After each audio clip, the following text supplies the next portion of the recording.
They're called freedom machines for a reason. You're vulnerable, you're exposed, boundaries dissolve, and if you find comfort there, you're free. And that's why it's exhilarating. It's always exhilarating.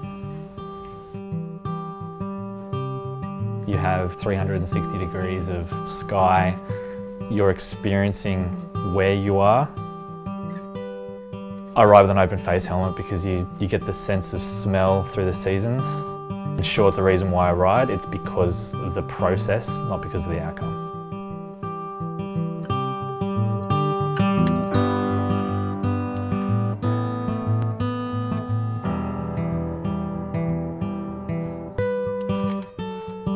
Rising Sun Workshop is the idea of new beginnings, not just for the machines but for the riders as well.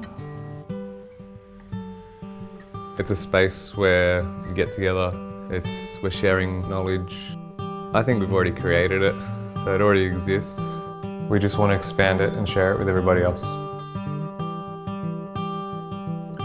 We want to create a space where there isn't secret handshakes and you can just come in at a pace you're comfortable with, get into the scene. You can start to learn. You can start with a really basic how to check your tyre pressure all the way through to doing a full build. We want old blokes standing over your shoulder helping you out. We want you to be able to turn around and ask the guy on the bay next to you, how did you fix that? Can you show me? We want you to be able to wheel your bike up and go, I've just bought this bike, I don't know how to do a grease and oil change. Along with all of that, we want you to be able to do that with a great coffee in your hand and bring your family with you.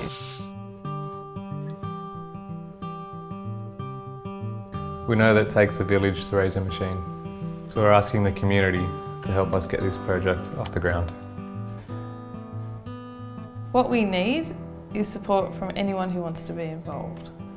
We need more people, we need more mouths talking about it, we need anything from tools to pledges. We need whatever people are willing to offer. If it's going to be a community-based setup, it's important that they're completely involved, so they have a voice as to how it works. I'd like to think that Rising Sun Workshop will become a place that's synonymous with learning and with sharing and with collaboration. It's more than just a place. Yeah, it's a home, it's a philosophy almost. I mean, the ideal really is to do something you love, give back and still be able to pay the bills. And do it from a lot of hard work, having got ourselves there, but also knowing that we're contributing to something bigger than just ourselves. Why do I enjoy it so much? It's not just about going fast, because I've just spent 2 years building a bike that doesn't go fast. But it makes me smile. And I think life's too short not to do what makes you fulfilled. And before I didn't really understand that, but now that doing this, I really believe that because I know this is what makes me happy.